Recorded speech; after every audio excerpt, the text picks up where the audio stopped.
Nakon odigranog 7. kola Super rukometne lige Srbije u kome su pobedili Zvezdu u Beogradu rezultatom 28:26 i 3 dana odmora, poljski rukometaši okupili su se da u teretani Atleta Fit poboljšaju fizičku spremu i u kombinaciji sa treninzima u sportskoj hali pripreme za narednog protivnika Radnički iz Kragujevca.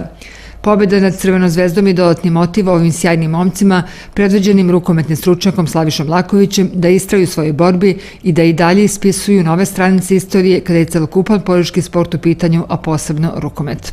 Ovo nije samo veliki rezultat protiv Zvezde, nego mislim da je veliki rezultat napravljen upravo ovih svih 7 kola. Jer znamo svi dobro kad smo se skupili ljetos kakvih smo imali problema, znači formirati ekipu, jer i najveći optimisti sigurno nisu mogli ni predvidjeti da možemo ovih 7 kola dijeliti to prvo mjesto sa Zvezdom. Znači, utakmica sa Zvezdom je za nas jedan šlag na tortu, kako bi mi rekli, jer opravdali smo sve ove dosadašnje rezultate. Znači, utakmica sa Zvezdom bila je sigurno jedna velika inspiracija za naš sastav. Znači, svi igrači su bili maksimalno željni da pokažu svoj raskoš i da potvrde ono što su uradili u prethodnim kolima. Znači, protiv Zvezde nije teško igrati, nije teško motivisati ekipu.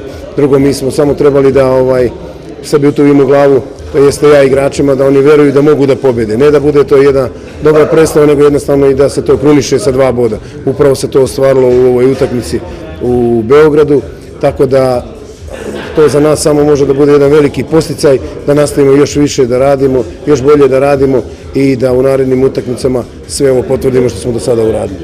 Utakmica koja će odrediti budućnost Slogi odigrava se sljedeće subote 14. novembra u sportskoj hali u Požegi kada Sloga dočekuje ekipu Radničkog, ističe Laković i dodaje.